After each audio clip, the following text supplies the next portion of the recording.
Zimbabwe adalah permata tersembunyi di jantung Afrika, negara yang kaya akan keanekaragaman hayati dan keindahan alam yang memukau.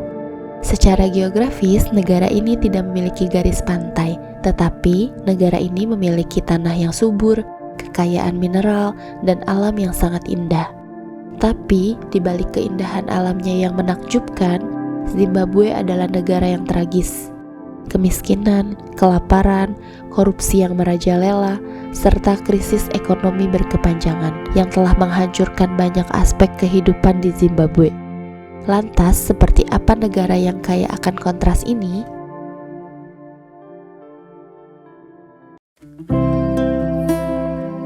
Zimbabwe memiliki salah satu keajaiban alam yang paling ikonik, yaitu air terjun Victoria.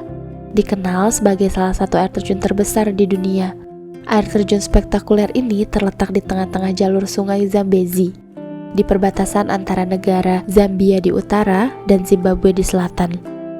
Air terjun ini memiliki ketinggian 128 meter dan lebar 1.700 meter yang membentang di seluruh sungai Zambezi. Suku Kololo yang tinggal di daerah tersebut menggambarkannya sebagai Mosi Oatunya, atau asap yang menggelegar, karena semburan air yang sangat besar dan suara yang luar biasa disebabkan oleh derasnya air. Air terjun Victoria kini juga dikenal sebagai tirai air terjun terbesar di dunia jika lebar dan tingginya digabungkan. Pada aliran air terendah di bulan November dan Desember, tidak kurang dari 20.000 kubik air melewati air terjun ini per menit. Dan pada aliran puncak di bulan Maret dan April, lebih dari 500.000 kubik air melewati air terjun ini per menit. Selama waktu ini, semprotan air menyembur setinggi sekitar 400 meter dan dapat dilihat dari jarak sejauh 40 km. Air terjun yang sangat besar ini dipecah menjadi beberapa bagian oleh pulau-pulau kecil yang berdiri di bibir air terjun. Di antaranya adalah Katarak Timur, air terjun Pelangi, air terjun Tapal Kuda, air terjun Utama, dan salah satunya disebut Pulau Livingstone, dari tempat David Livingstone pertama kali melihat air terjun tersebut. Di sekitar air terjun, di kedua sisi sungai terdapat hutan hujan yang ditopang oleh semprotan kabut yang terus-menerus dari air terjun. David Livingstone adalah orang pertama yang diketahui pertama kali menemukan air terjun tersebut pada tahun 1855. Dan air terjun Victoria adalah nama yang diberikan olehnya sebagai penghormatan untuk Ratu Inggris Victoria. Air terjun Victoria memiliki nilai ekonomi yang sangat penting bagi Zimbabwe. Air terjun Victoria yang indah memberikan potensi pariwisata yang sangat besar bagi seluruh wilayah tersebut. Air terjun ini merupakan air terjun terbesar di Afrika. Diklasifikasikan sebagai salah satu 7 keajaiban dunia dan juga merupakan situs warisan dunia UNESCO. Selain itu, daerah sekitar dengan lingkungan alamnya, sungai Zambezi yang besar, dan beberapa taman nasional dengan kekayaan spesies Afrika menambah nilai pariwisata. Dan lebih dari 1 juta pengunjung mengunjungi air terjun ini setiap tahunnya. Zimbabwe juga terkenal dengan hamparan savana yang luas dan beragam, menjadikannya salah satu tujuan safari terbaik di dunia. Padang rumput yang luas, pohon-pohon akasia yang ikonik, dan kehidupan liar yang melimpah menciptakan pemandangan yang tak terlupakan. Savana Zimbabwe juga ramah bagi berbagai macam satwa liar, mulai dari gajah Afrika yang megah hingga singa yang perkasa, juga zebra, jerapah, hyena, dan ada berbagai jenis burung. Zimbabwe memiliki beberapa taman nasional yang terkenal untuk bersafari. Setiap taman menawarkan pengalaman safari yang unik dengan landscape dan satwa liar yang berbeda. Seperti Hwange National Park adalah cagar alam terbesar di Zimbabwe, sebuah surga bagi para pecinta satwa liar. Terletak di wilayah barat Zimbabwe, Taman Nasional ini membentang seluas sekitar 14.600 km persegi, menjadikannya salah satu taman nasional terbesar di Afrika. Salah satu daya tarik utama Hwange adalah lubang airnya yang menjadi tempat berkumpulnya berbagai satwa untuk minum. Ini adalah pemandangan yang menakjubkan ketika melihat berbagai hewan berkumpul dalam satu tempat. Taman ini adalah rumah bagi lebih dari 100 spesies mamalia dan 400 spesies burung, semua hewan yang dilindungi secara khusus di Zimbabwe dapat ditemukan di Hwange dan merupakan satu-satunya kawasan lindung di mana oryx Afrika dan hyena coklat hidup dalam jumlah kecil. Manapuls National Park adalah kawasan konservasi satwa liar dan taman nasional seluas 219.600 hektar di Zimbabwe Utara. Ini adalah wilayah di kawasan Sungai Zambezi, bagian selatan di Zimbabwe. Wilayah ini menarik banyak hewan besar yang mencari air, menjadikannya salah satu wilayah pengamatan hewan liar paling terkenal di Afrika. Sementara itu, di Sungai Zambezi yang membentang di bagian Taman Nasional Manapuls adalah salah satu sungai terbesar dan paling penting di Afrika. Karena sungai ini menjadikan sumber kehidupan satwa liar seperti kuda Nil, buaya, berbagai macam burung, dan juga singa. Landscape-nya juga indah, dihiasi pohon akasia yang naungannya menjadi vital bagi populasi gajah yang jumlahnya lebih dari 12.000 ekor di musim kemarau.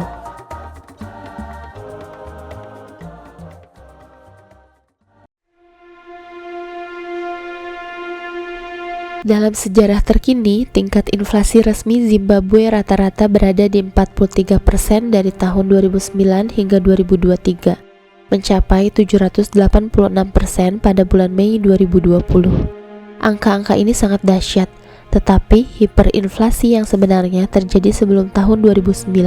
Meskipun awalnya stabil, masalah dalam ekonomi Zimbabwe muncul sejak tahun 90-an karena kombinasi berbagai faktor, termasuk salah urus, korupsi, dan kebijakan reformasi tanah yang kontroversial.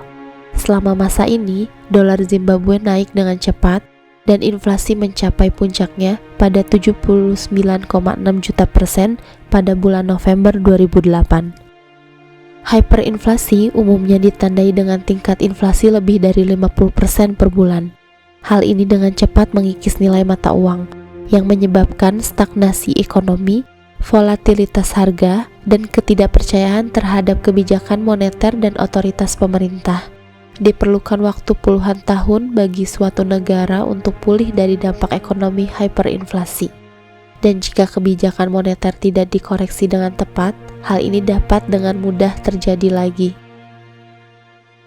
Penyebab krisis hyperinflasi Zimbabwe adalah beberapa contoh kesalahan manajemen kebijakan dari Presiden Zimbabwe, Robert Mugabe, dan pemerintahannya pada saat itu.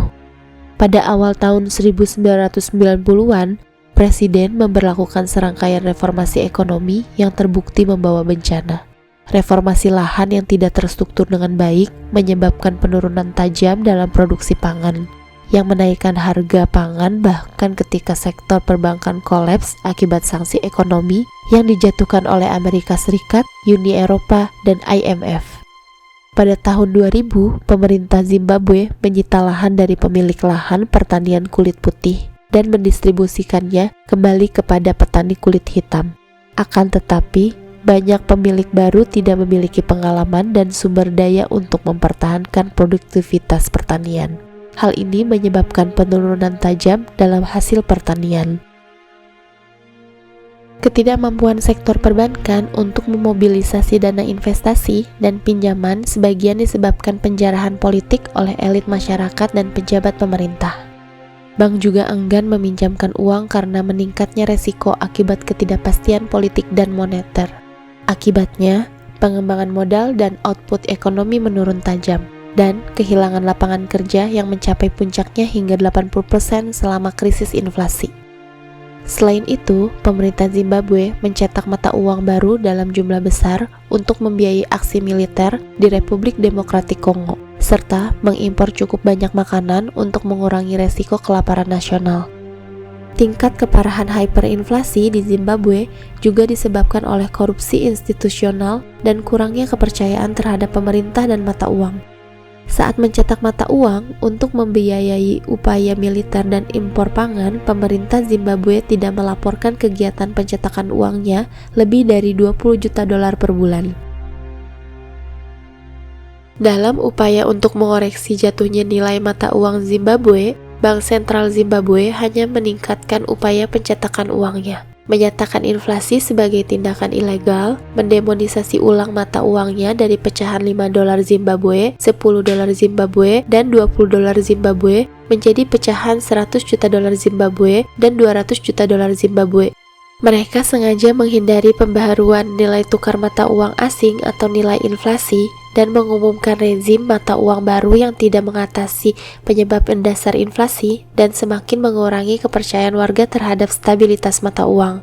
Redenominasi tersebut berjalan sangat jauh hingga uang kertas 100 triliun dolar Zimbabwe yang didistribusikan pada masyarakat. Hal ini membuat dolar Zimbabwe hampir tidak bernilai, sehingga memaksa orang untuk menukar barang atau menggunakan mata uang asing untuk bertransaksi.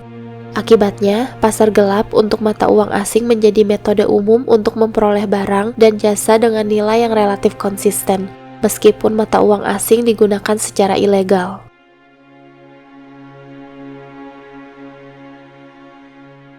Ketika inflasi mencapai titik tertinggi sepanjang masa pada akhir tahun 2008, pemerintah Zimbabwe mulai melembagakan beberapa reformasi.